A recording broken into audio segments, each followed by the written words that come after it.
Hey everybody, welcome back to People of Earth, Season 1, Episode 7. It's my pleasure to introduce you to Mr. Steve Gruetter. Steve has been a longtime friend and someone who in his day job has helped out businesses across Central Ohio. But as you'll hear in this episode, on an individual level, he's done so much more. So this is a longer episode. I won't make the intro too long, but I will tell you, you might notice a theme in this episode. And that theme is probably inconsistent color grading. I thought it'd be cute and theme the room for OSU since Steve is a massive OSU fan.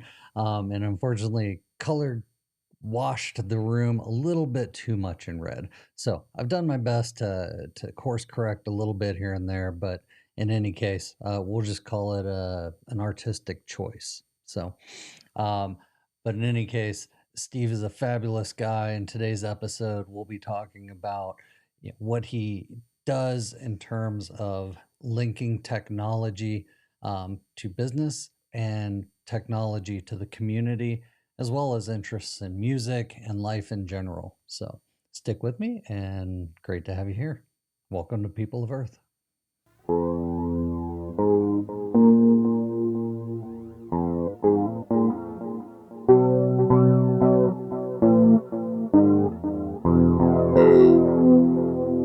Welcome to People of Earth.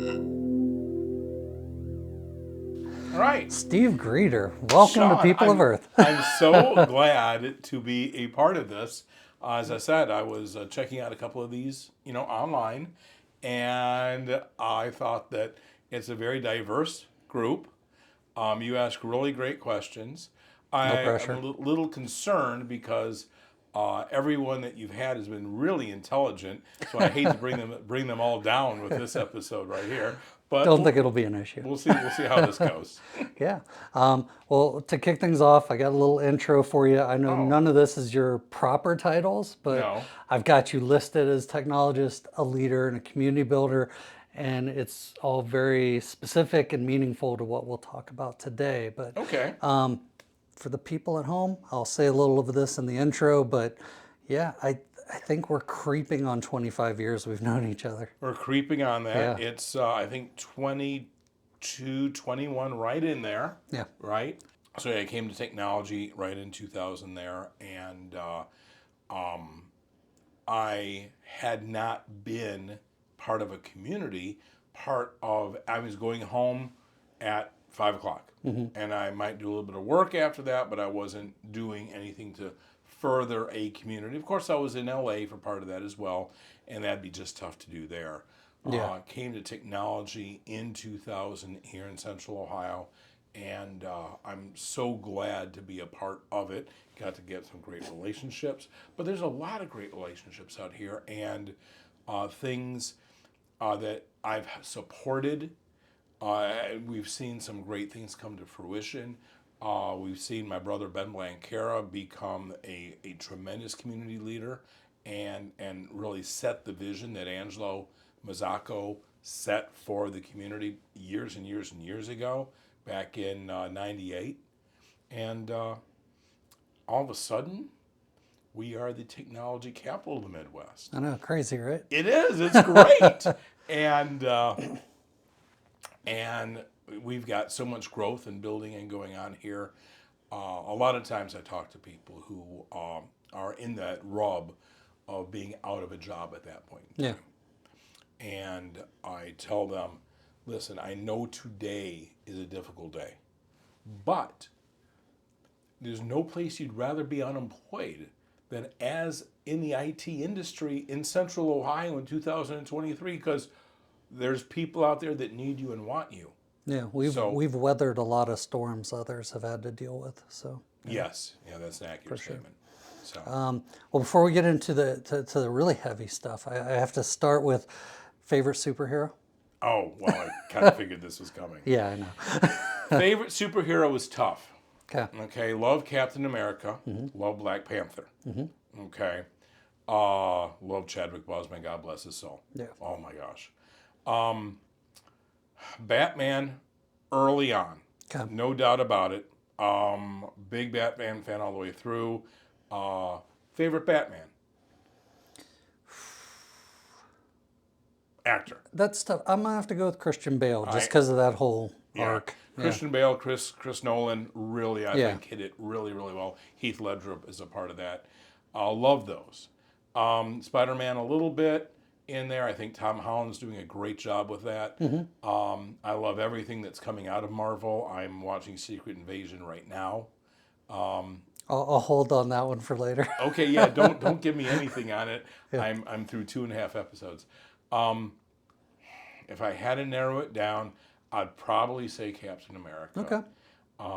But and I wasn't really into Black Panther growing up, but man, that was a great movie, and that was fabulous, and I got teared up in number 2. Yeah. The way they did it so classy, they really did. Yeah. So for the listeners out there, okay, so you can see how this young man is dressed. It's beautiful in my heart. He's busted out the Justin Fields jersey, right? And he's got his scarlet and gray kicks on and the whole bit. Now, I thought if I were going to do jerseys, I'd come with my Blue Jackets jersey for your sake, right? So I have a collection of jerseys. You've got collections upon collections. Yeah. I've got a collection Every of room's jerseys. themed. Yeah, I see that. My favorite jersey that I own is my Olympic jersey, Magic Johnson. Oh. Okay, that's a pretty great one. But I've got 9 Ohio State jerseys. Yeah. Okay, and my new one I had to go to was Vontae Mack. So Vontae Mack was Chadwick Boseman. After we lost Chadwick Boseman, I went and had myself an away jersey made, Vontae Mack number 50, from draft day when Chadwick Boseman played an Ohio State linebacker. Okay. So I'll go to a bar, I'll be wearing my Johnny Utah, I'll run into somebody with Shane Falco, right? So we'll go back and forth a little bit. But I go with my Vontae Mack, and people go, oh, that's cool, Vontae Mack. So Very nice. now, so I have 2 jerseys by fictional Ohio State players and 7 jerseys by real ones. Okay. Yes, including 2 by 1 player. All right. Now into the real questions. Okay. So, I think that you teed it up right away. And my first question really was, what does Columbus mean to you and this community? I lived here 2 brief periods of life. Okay. Right. But they were very, very telling periods. So parents moved here, there, everywhere. My mother was in Toledo. My dad was moving around, and I went to live with my dad full time in 1975. And what a great time to move to Columbus is 1975, as an easily influenced young man, right? And I fell in love with Arch Griffin and the Buckeyes. Okay. Okay. Really a special time there. So I was here for only 3 years. Then, of course, New Jersey, then California, graduated high school in California. I had a choice at that point in time. I could go to Pepperdine, and then I would have never graduated college and had an absolute blast. I could have gone to Cal State Northridge, but the business program was impacted. Or, because my mom was still living in Toledo, I could go to Ohio State and pay in-state tuition. Okay. So I chose that, became a Buckeye. And then I went back to California after that. And I realized that California was not home. Columbus was home. So in 1993, I moved back, right? And I had this great conversation that my boss, Brian Smith of Expedient, he and I had. I've been on his team, and this is in 2011, for maybe a week. And he says, so where to next? Excuse me, Brian? He says, where to next? Where do you want to go with your career? What geography do you want to be a part of? And I looked him dead in the eye and said, this is Central Ohio. I'm going to live here. I'm going to die here. He says, not a transfer candidate. I go, not a transfer candidate. So I've gone to other markets and helped out, for a week there, here, there, whatever. But no, I love Columbus. To your question, This is the finest people that you'll ever want to meet, and I mean no disrespect to any other market, any other geo. Maybe it's just I blend better here, and I have the similar mindset. You had a similar mindset. We hit it off immediately, Yeah. just like that. Just two guys, right? You can make friends anywhere here, right? I've had so few disagreements ever because even if you might disagree with somebody, you can still see their opinion, and yeah, agree to disagree. That's fine. So, I think that I've been blessed by the people that have come into my life have a similar mindset, a similar want to themselves to succeed, of course, but the community to succeed, to raise all boats. And that is what drives me most outside of the 8 to 5. Mm-hmm. So, So I think why I asked that question is like you've become so ingrained. I mean, from the technology world, but I mean, you went all in on this city. Like, it's not just OSU, it's the crew, it's the Blue Jackets. Like, if it's got Ohio, Central Ohio, Columbus tacked onto it, pretty much guaranteed you're there supporting it. And that's it. I've seen you as, frankly, a cheerleader for the city and the community that we have. So yeah, I was just curious what was behind that and what drove that, because it isn't just your 8 to 5. I mean, I see it in everything that you do, and we'll get into a few of those things in a bit here too. Why I believe in the people here, and I believe that, and I don't care what letter you've got attached to your name if you're a politician. I don't care, right? I want to see the Central Ohio region improve. Now, it's kind of interesting for me professionally because now I've got a geo that encompasses the great city of Cincinnati. And after being so pro Columbus, I have to find some ways to be pro Cincinnati as well.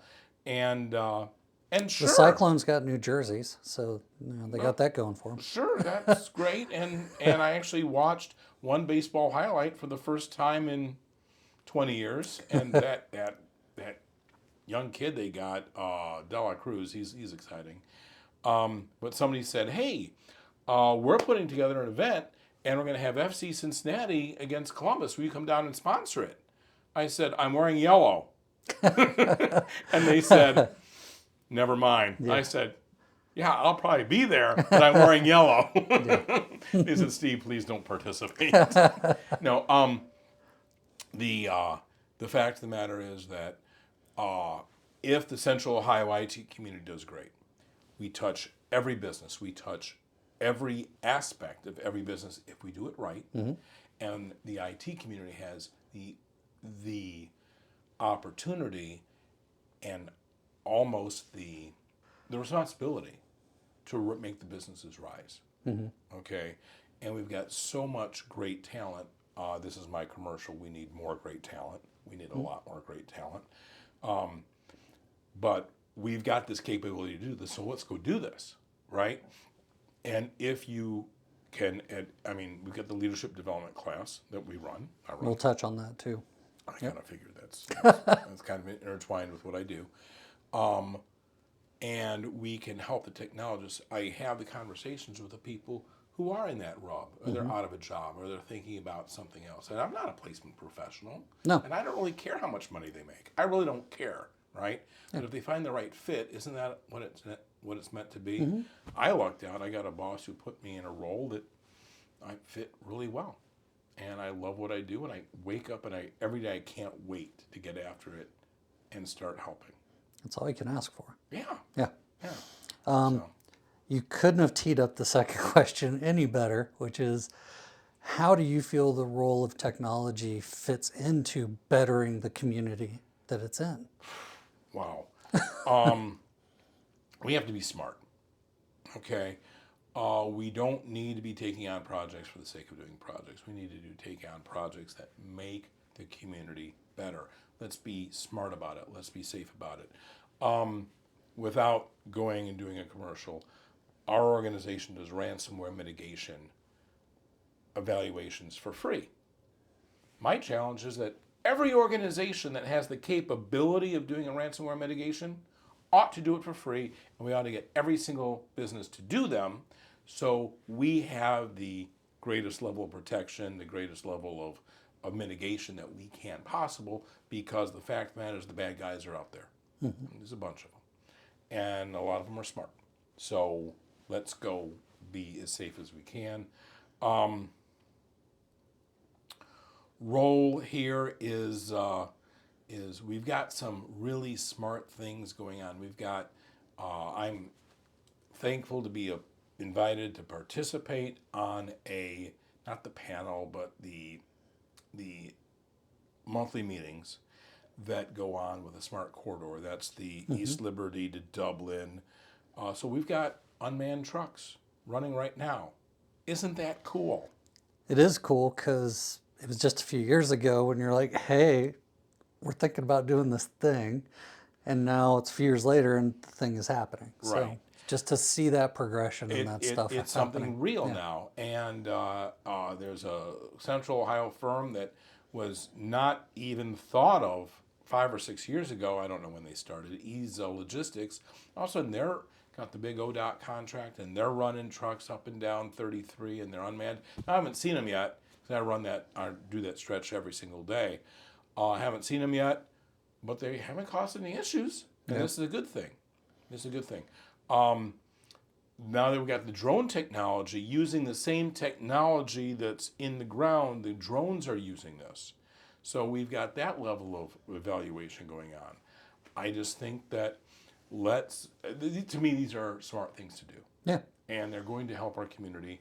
If we go about, there's different ways to go about things. You could argue that it could have gone some better ways in there, but at least we got something going on. Yeah. I look at what Dublin's done with Bridge Park, which is just a great area. Now they've got the doubling fiber all over Bridge Park.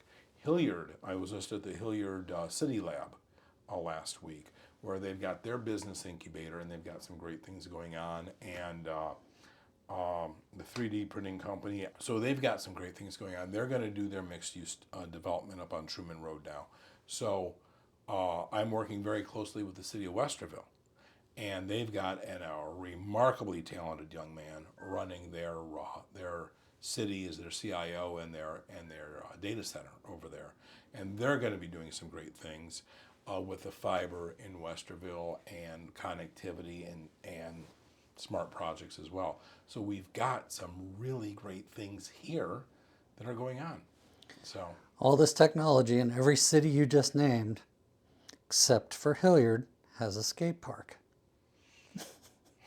But I'll let it go. Okay, so we'll talk to Michelle, and we'll talk to David Meadows, and we'll tell them that Sean needs a skate park. Yeah. Okay. That's why I had to leave the city. I had to. So oh, that's harsh.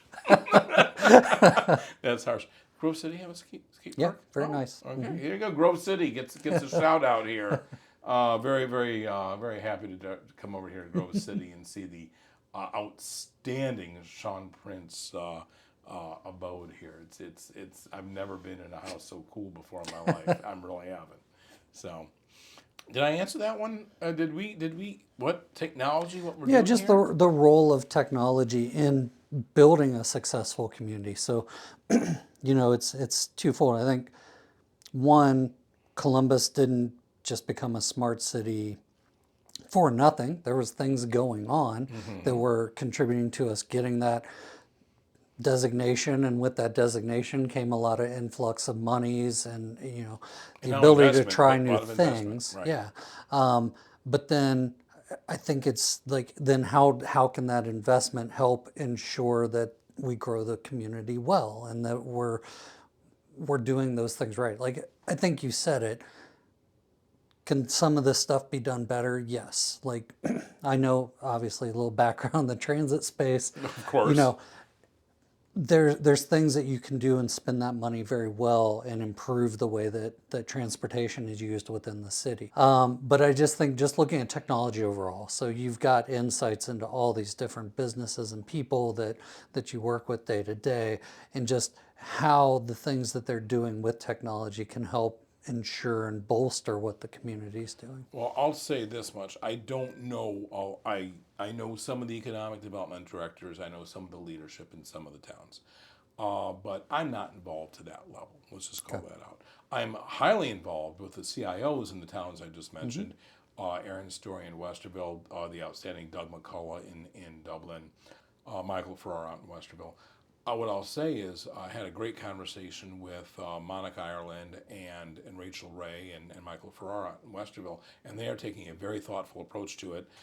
They haven't figured it out yet because it's a huge apple to bite. But when Intel really starts the influx there, Westerville is going to have to make some adjustments. Yeah. And they're right now they're looking at the socioeconomic aspects, they're looking at the technology aspects, they're looking at the transportation we talked about. Yeah.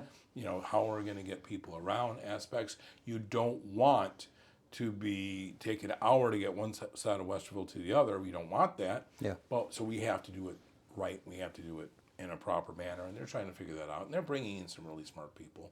So I think that they're going to be able to do a really nice job with that. I believe in those people. There's no one that, you know, the whole poker thing is if you look around the table and you don't see a schmo, that means you're the schmo, right? Yeah. Well, that's how I felt when I was at the City of Westerville meeting. I go, oh, these people are all on the ball. Maybe I'm the schmo. Nice.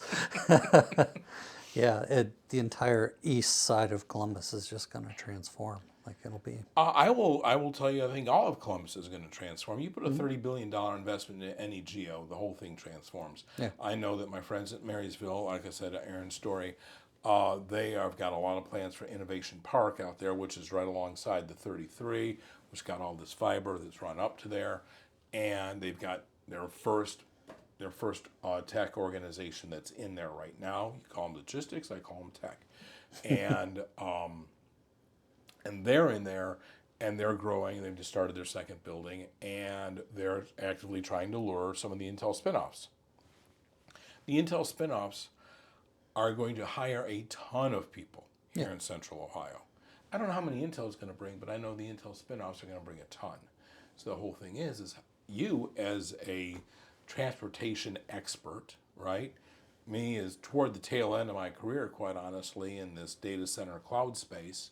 We want to make sure that we're supporting those efforts correctly. And it's more about just getting the deal. It's about doing it the right way, right? Yeah. What's the best thing for the community? So when you talk about the Intel spinoffs, like the only thing I'm relating it to is like out in Marysville, you got Honda, and then you got all of the suppliers that work with them and things like that, and it just kind of splintered off and it grew. You know, and that whole area transformed. Is that similar to what you're saying with Intel, or is it hone in on the spinoffs for me? I think that it's very similar Okay. to Honda because, I mean, down here, you've got in Grove City, you've got TS Tech, you've got Morioku, you've got Sumimoto, you've got Honda North American Logistics, NSX. No, that's the car, Steve, not the transportation company. NEX, that's the transportation company. Well, still Honda, So right? it's all Honda, right? It's all Honda. I drive an Acura. I live in Marysville, a lot better. Yeah, yeah, So I think it's going to be very similar in that respect, but I think it might be a little bit more prevalent as well. yeah. So again, name brands that may not resonate with the average consumer, but they're certainly going to They're going to resonate with people that are in your and I space. Yeah. Right. Doug McCullough, who we've already referenced, put together an outstanding discussion with senior African American leaders in technology and investment. That we had a day-long session where we talked about how we could make an impact in Central Ohio. And thankfully, Expedient helped sponsor this event because we believe in, and this was also around Smart Corridor. Okay, So I met, and he was on a panel I was on. I'd never met him before. His name is James, and we'll come back to it because we'll go look it up and insert it right here. And he has a technology around digital signage, around incorporating advertisements to help pay for Yeah. the buses, right? And I met him, and I made an introduction between him and Sophia over at Coda. And I like connecting people. That's part of my role in the community. I bill myself as a catalyst, right? Now, Apt. Yes. they are remarkably smart. He's got some remarkably cool technology. Now, am I a technologist? No. Sophia, she knows all about innovation and technology. Okay, I'm kind of one layer on the onion removed from that. But if I can put really smart people together, right? Yeah. And say, hey guys, I learned something about him and I learned something about you, and I think that you guys should go off and talk and figure something out. Well, then I've done my job, right? And then I go put other smart people together. We were in technology when it wasn't necessarily the CIO, it was the IT director. And the IT director reported to the CFO. Still that way in transit a lot of times. Okay, we'll work on them. Yeah. But and I'm sure you will. But situations there where this is how it was, and IT was an expense center, not a tool to build a competitive advantage. Okay, and now I see job postings out there that if the top technology role is reporting to the top financial role, the people on the technology side turn their nose up at that role. Oh no, I don't want to deal with that. Right? I did that 15 years ago. It's a new day. It's a new age. Now I'll also take that a step further. We've got a number of CIOs or top VP IT directors, whatever you want to talk to your top person, call your top person, where the business wants IT to create a competitive advantage. Let's weaponize IT, right? Let's go win with IT. Okay. 10, 12 years ago, it was I want you to do more with less, I want you to do more with less, I want you to do more with less. Okay. The weaponization aspect made sense for a lot of the businesses, for a lot of the organizations to go do that. But there has been a rub. If you were in that top slot and you've been doing more with less, more with less, more with less, and now you have to pivot into going to being a hunter, right? That's hard for a lot of people to do. Yeah. And so they've moved on, right? And conversely, if you are the business, sometimes those people had to move on because they didn't know how to bring on somebody who's going to demand these changes out of their IT department. So we are in a time of transition at the top line in IT, where the more of the hunter role is, and you've got to be very forthright in how you plan, how you sell up your decisions. Yeah. So And that's a responsibility of leadership. So I think to that point, yeah, it was definitely like the catchphrase, like, I don't know what, for probably 10 to 15 years, do more with less, do more with less. And, new technologies were coming out that were allowing you to do some of that stuff as a business. But, Sure. but over time, it just left you weak, and you couldn't look for, like, you had no breathing room in order to innovate within your company and use technology to take you to the next level. Like, you whittled down to just support. And that's where you ended up. Whittled down so far where, oh dear God, I can't take a vacation, or I have to have my phone on me the entire time, and I'm never truly unplugged. Yeah. And that gets into the mental health aspects, which I really appreciate that's being risen to the top now of something where people do need to unplug for a while, when they do need some downtime. Yeah. And some time away, and I know that you do a great job of it. I try to do a good job of it. I have my hobbies. Yeah, a couple. I saw the skateboard museum here, and he's not is all that young to be still skateboarding. Okay. But I'm learning guitar this year, so Oh, hey. that's beautiful. That's beautiful. That is a big drop. I have not been behind a drum kit more than 5 minutes in the last 7 years. So this is one of my goals upon retiring. Yeah. Is I'm going to start learning how to drum. And I've got a great friend of mine, and I'm going to give them a big plug, Eric Yinger and the Yinger Trio, up in Marysville. And it's the one brother plays guitar and sings, one brother drums, and the best musician, and they're both fabulous musicians. The best musician's dad. And he's 70 years old, and he plays bass like nobody. Oh, that's great. Oh my gosh, he's fabulous, right? And a former session musician. So Okay. he's got it all. Yeah. And he'll listen to that song for a solid 8 seconds, and then he'll be able to play it, right? He's that guy. So, so I'm going to learn from Eric how to play drums. I'll never be as good as him. I don't care. Never, ever, ever. That's okay. He's born with it. I'm going to try to learn it. I'm going to hop back. Okay. Something. I'll hop back for a second, and then the other thing I just want to call out is one, when IT was whittling itself down and do more with less, like I said, it started to stifle innovation, I think, at one point, but it also started leaving companies vulnerable. So as security became more and more important and everything became more and more connected, more companies found themselves less enabled to actually deal with the threats that were emerging out there. And so I think that was another ill side. So when it comes back to leadership and technology, it's selling the organization, the board members, whomever needs to be involved on what it really takes to manage technology well. And if the leader doesn't know, and if the leader's just burnt out or not focusing on that stuff, then it just catches you off guard, and you end up with situations where the whole business is at jeopardy because of that. Absolutely the truth. I'm going to do a big plug here. Okay. And that's I've been blessed to be a part of something the last 6 years.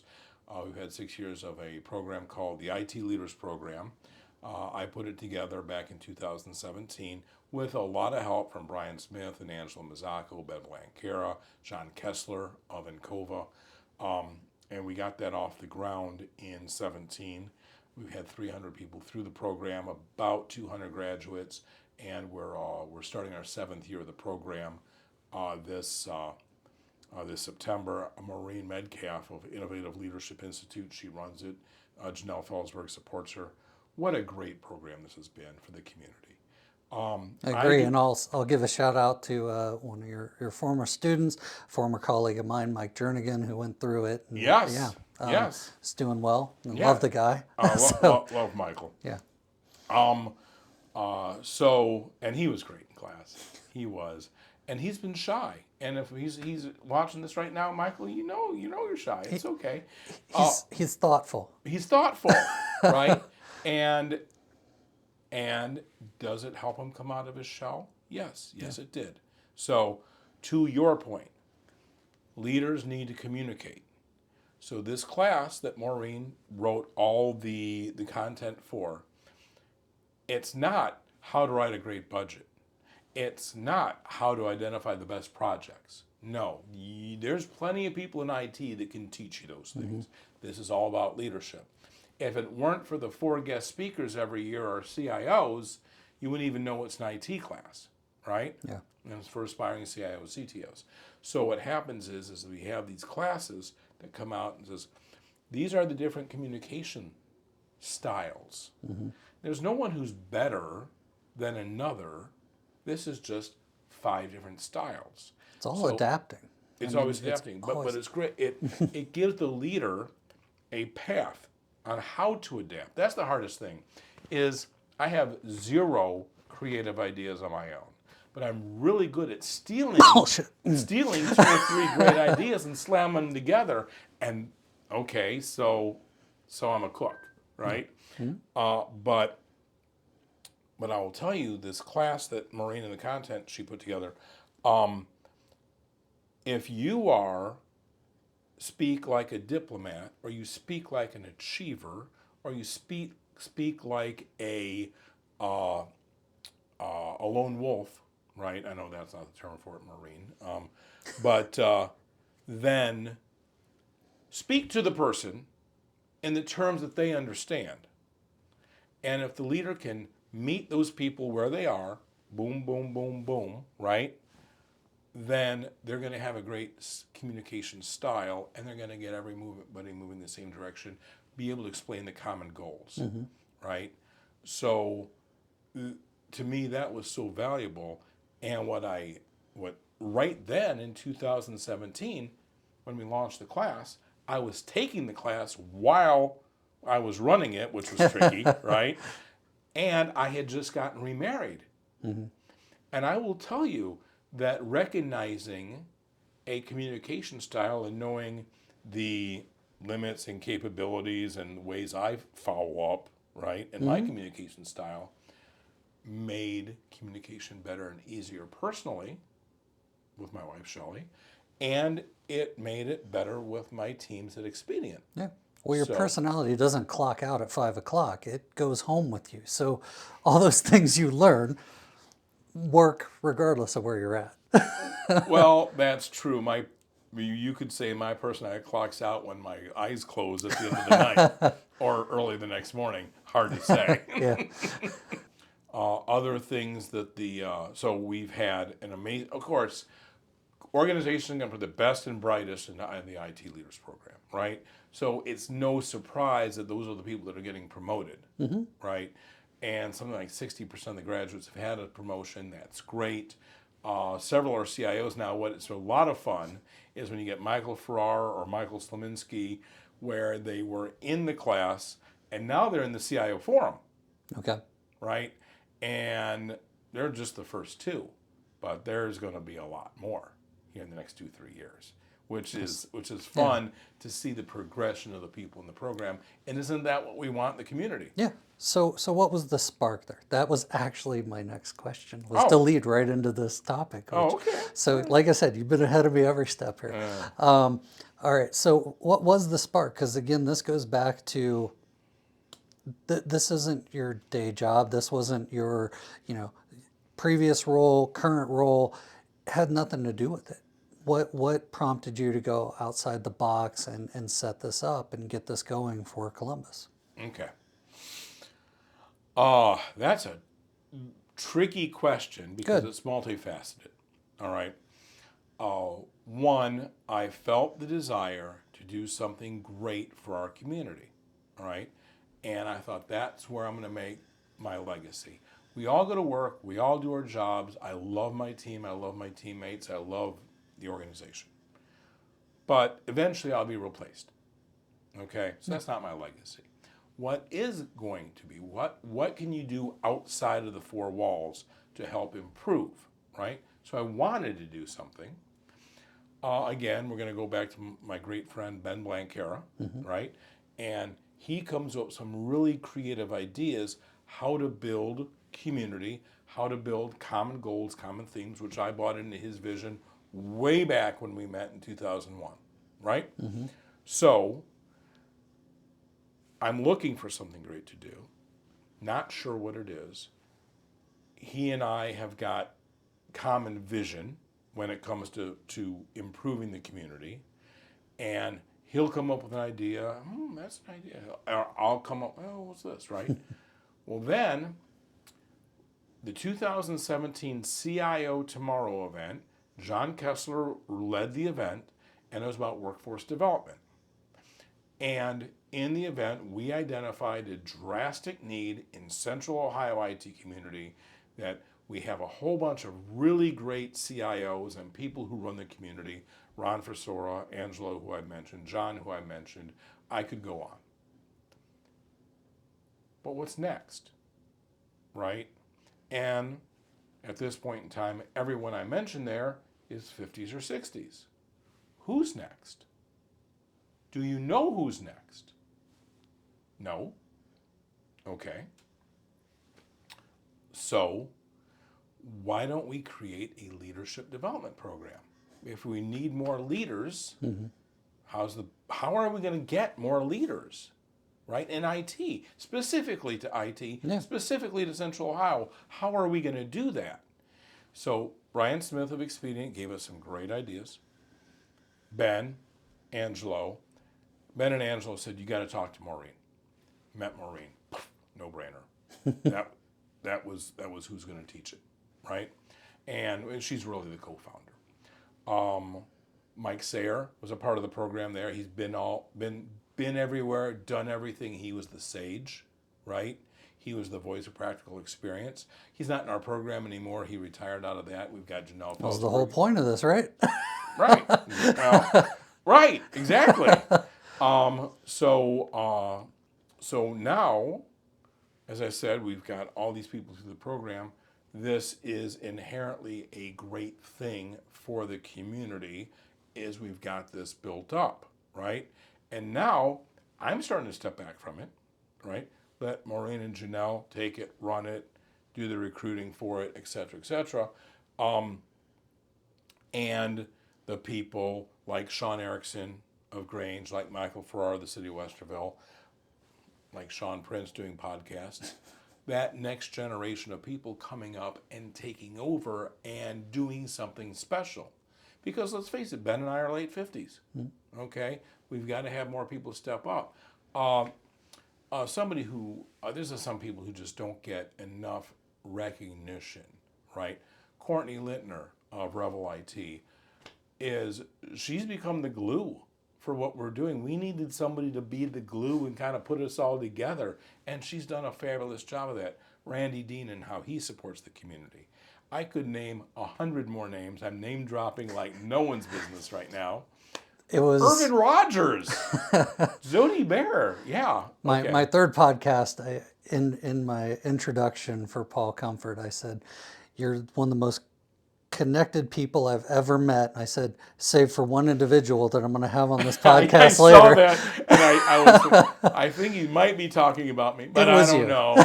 But, it's kind of amazing here because Sean and I and my ego are all in the same room at once, and it's only so big of a room. So that's why I work in a 60,000 square foot data center, so my ego can go to work with me. Nice. Sorry. So yeah, it helps the community. Yeah. And it's been successful, which is important. We talk about things that we do. Mm-hmm. Things that we do are important, but it's more important to be sure the things that we do are successful. Yeah. And it worked in this situation because of a lot of great people got behind it. And I mean, let's face it, the CIO Forum, they stepped up and they said, we are going to support this. And I was scared to death because here I am, 2017, it's September. We've got 50 people in the room, right? I know a handful, right? And Angelo starts speaking. And I saw 50 people looking dead ahead, no one on their phones, everyone taking notes. It's like, oh, this might work. Let's talk about the 4 attributes of being a CIO. A, B, C, D. And it's like, oh, yeah, okay. This is what these people need to know. Then we lined up some great guest speakers. Here's some more name dropping. David White, Chris Burke, as I mentioned, Doug McCullough several times in this last hour. Ben Blanquera has been a speaker for it.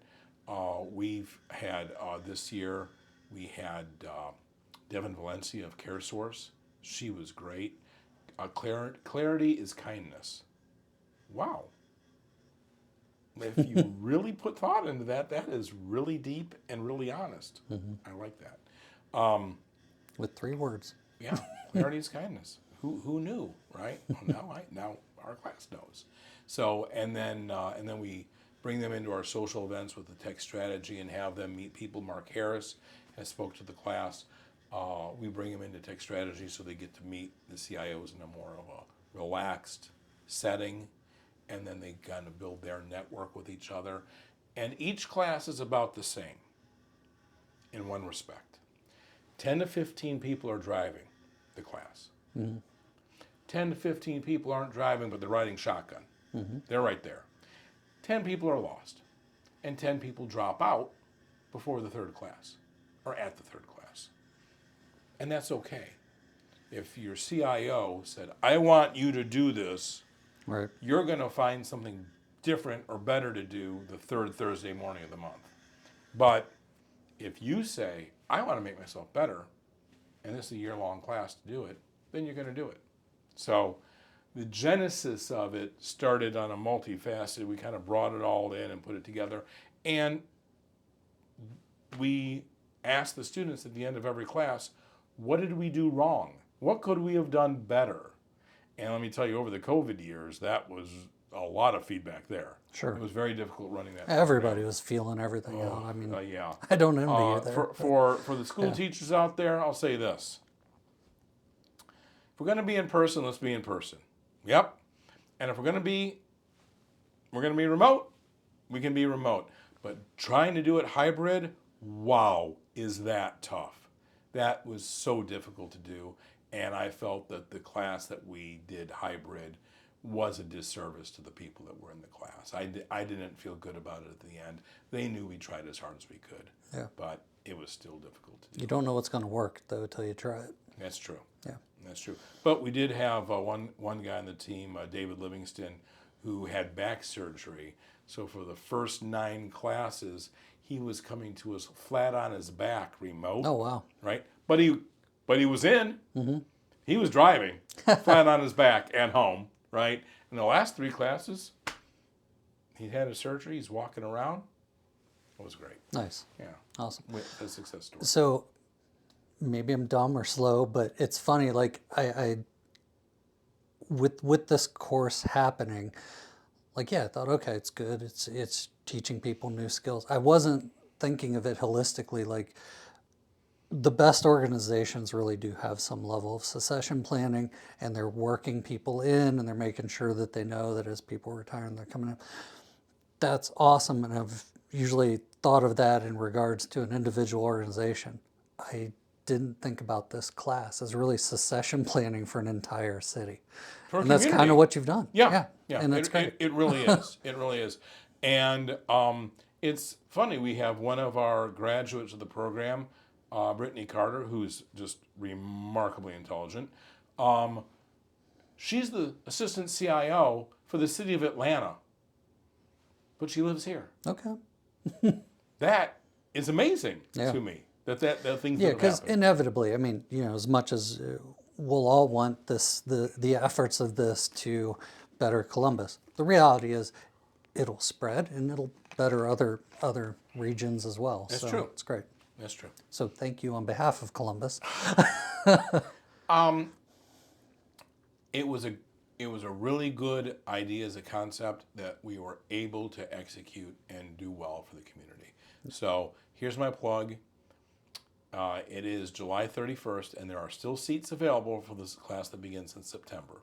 So if you're interested, my information will be in here, and Sean will have my email posted. So yeah, if you want to learn about the program, you can also go to Innovative Leadership Institute and read about it there. Nice. But yeah, it's a 7th year coming up, September. Congrats. You know what's going to be great is we're going to have our 7th year, and the Buckeyes are going to win the national championship. I'm the for Blue that. Jackets are making the playoffs, and the crew might get the MLS Cup. Got the offense, got to get the defense. Okay. Yeah, so it's a beautiful time to be alive right here in Central Ohio. Agreed. Yes. All right. I have one bonus question before the last question, and that is, it's a twofer. yeah. Well, the last one's my standard now, which Okay. is you've given some shout outs, but I'll hold it off for now. The bonus question really is, since you've met Shelley, like I've seen a renaissance in you in terms of like enjoying the arts, enjoying music and things like that. So like how has that been from your perspective, and like how integral is music and live events to just your well-being? Oh boy, what a great question. What a great question. First off, Shelley's been the world to me. I mean, I was fortunate. I met her in 2012. We bought our house in 16, and we got married in 17. We have 6 kids between us. We have 3 grandkids now. So life is very good. If you just put a pin in that, life is very good. We celebrated our 6th anniversary last week. We took a little vacation to Kentucky and Tennessee, which is different from the Cancun or the Costa Rica A that we little do. bit. Yeah, but let me tell you, we were stuck in Kentucky in a huge downpour, and we couldn't go hiking, and we stuck in our cabin. We had a blast. We were joking about it the next day. We don't know if two people in America had a better dance party than we had that night, and that was me on one leg. So, so, so she's always loved music. I've always loved music. I've never been a musician. She has a little bit high school, and we have a common love for live music. Some people go to the movies. Some people go hiking. So, whatever your passion is, go do your passion together. Mm-hmm. And then move up to Marysville 7 years ago, and we've got the Benny stage. Well, everyone knows about the Benny stage. You put 500 people on a patio on a Friday night and have some rock and roll play. Oh, that's nice, right? Little menus, little ergonomics, whatever it is, jump around. And then we get the Leon's stage, which might be all apologies to Kemba. All apologies to the old Rush Creek. I don't know what they call themselves now. This might be the best stage in Central Ohio. Really? Period. I knew about the former, not the latter. It's fabulous, right? Okay. It's not good. It's fabulous. So where am I at every Thursday night? Well, I'm watching the Fusion or Red Light Go or Clubber Lang or the New York or the Radio City or the Yinger Trio or whatever it is, looking at live music. And we have great live music in Central Ohio. We have a plethora of bands. I mean, if you're a bar or a restaurant and you don't have live music, you're missing a tremendous amount of a cross section of people that want to come and see you. Mm-hmm. I'm just lucky that I live in a town of 30,000 with two Fortune 500 firms, and now we have a third stage as well. It's a summertime stage, but then we have two awesome stages, and there's open mic nights, and there's QFM comes up every Thursday night up to Leon's, and we just have a blast. We just have Awesome. a blast. Yeah. So now you've really got me rolling on live music and dropping band names and such. Sorry, Shuck and Bubba, I meant to say your name too. Sudhir, awesome dude. So from there, yeah. Shelly and I love the live music scene. Tomorrow night we'll be at Styx. Who are you going to see coming up? Next trip is to see Polka Dot Cadaver up in Cleveland. Polka Dot Cadaver. Yes. You are more eclectic than I am. Oh, yes, for sure. Yes. So they're bassist and also with Dog Fashion Disco and Knives Out, other bands. That's who I'm learning guitar from. Okay. All right. No, Yeah. this is fabulous. And then New York City in September to see Mr. Bungle again. So That's one of your go-tos. it's one of my favorites that I thought I'd never see again, had not toured or done anything in 20 years. And then when they reformed, it was with Scott Ian from Anthrax, Dave Lombardo from Slayer. So it's like it became big an names. all-star band Yeah. from a very obscure band. But Faith No More, that's Mike Patton's first band. Okay. So that's the relationship there. Wow. Okay. Yeah. I will say that this last year, I have a new favorite song for the first time in about 20 years. Okay. So it's Shinedown, Okay. which is not a band I would have known until I met Shelley. Shelley introduced me to so much music. I've seen you at so many concerts that I was like, oh, okay, Steve. Yeah. Well, she introduced me to Hailstorm. She introduced me to Shinedown. We went to Disturbed, Dirty Honey show. That was fabulous. The modern hard rock is what I like to refer to it as. It's not metal, and it's not it's modern hard rock. Yeah. Okay. Mm-hmm. And the talent is just fabulous in these bands. And so Brent Smith and Shinedown wrote a song about mental health. and it's called Daylight. And I think it's an important song. Nice. I have the lyrics posted on my office door I because will listen to it after no, this. there you Yeah, go. There you go. It's pretty mellow. Okay. It's pretty mellow. I'm not discriminatory against any style or genre of music. I'm just picky.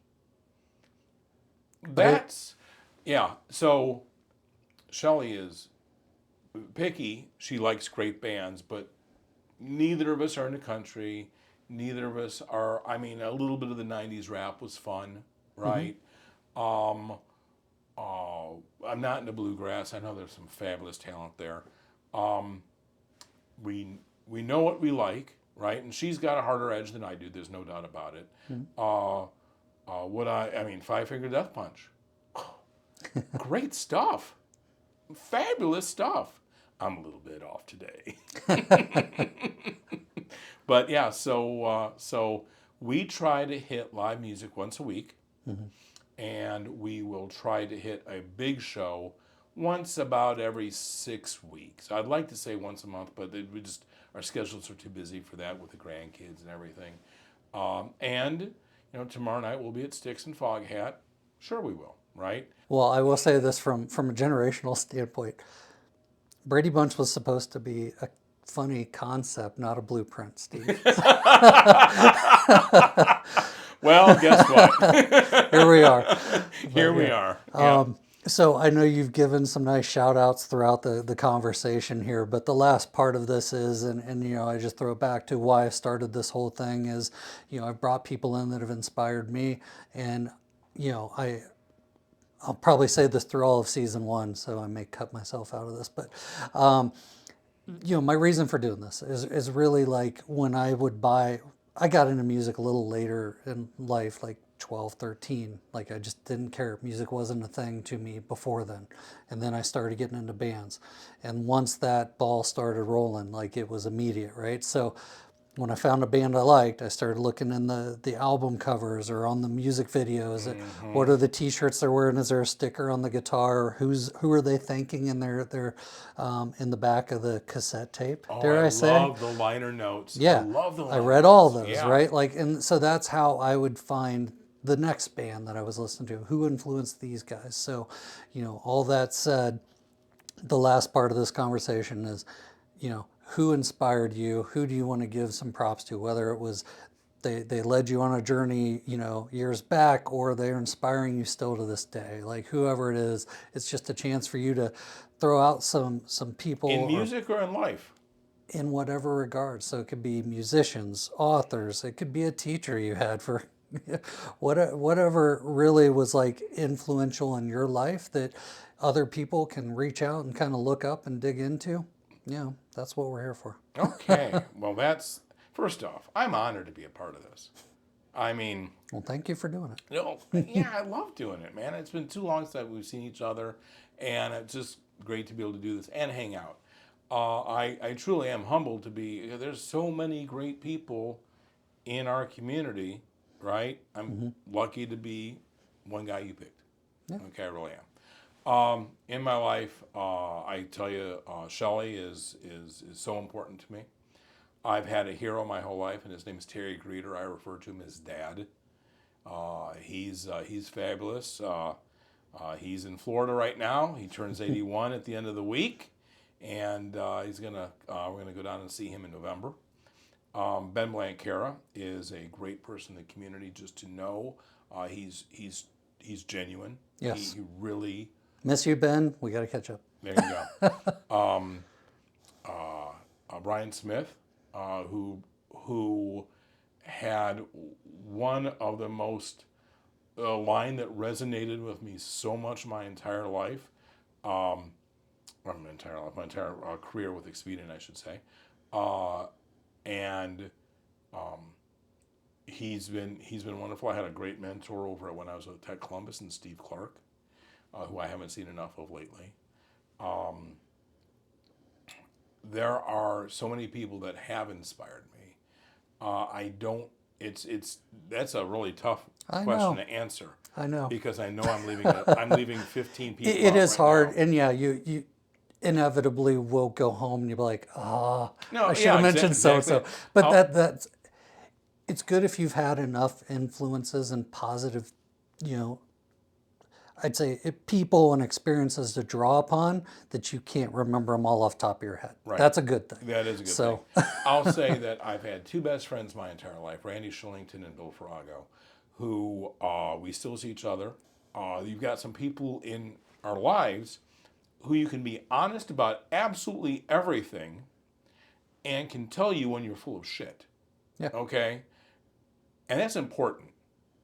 That's important. Where, hey, I'm thinking about this. I don't know, Steve.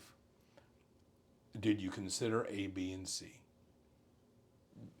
And and and black hat you a little bit and say, did you think this all the way through? And it's really important to do that with people that you respect their opinions. Yeah. I love the line of don't ever take criticism from somebody you want to take advice from. It's the truth, right? If I respect your opinion and you say something that is against my opinion, I'm going to really listen and I'm going to reconsider. I'm going to reevaluate. I may not reconsider. Yeah. But the fact of the matter is if somebody's just flapping their gums to do it, no, that just doesn't even touch me. Yeah. So from there, And you may think of 14 great reasons why this idea is a good reason, but there may be 4 things that you just haven't thought about. And while it seems like 14 is a well-rounded amount of things and that checks enough boxes, this is a good idea to have that honest ear that's out there that's looking at things from a different perspective. Is like, yeah, but you've literally left all this out and you really need to think about that. And maybe it changes your mind or it allows you to tweak it in a way that it'll actually make it successful. right, it says, you know what, we need to build.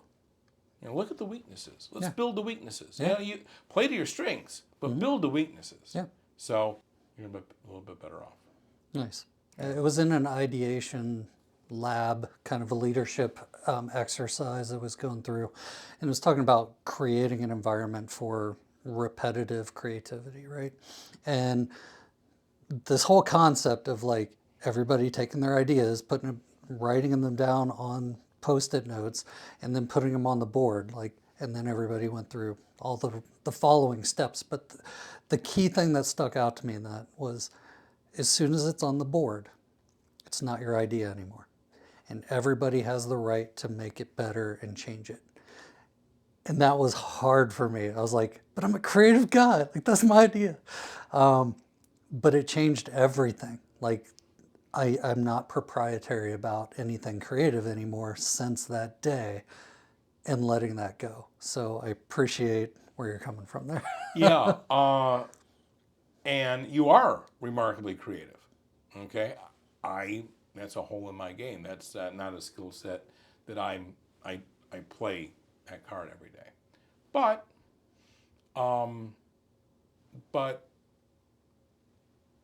if your ego can take somebody changing your idea to make it better, and not all of them do, but to bat them Right. around, Yeah. sure. I mean, why wouldn't we want to do something better? But the process of tampering is what gets you to the better idea. That's absolutely correct. Yeah. Yeah. Awesome. All right. With that, I will set you free. But thank you for doing this. Dude, this is great. Absolutely.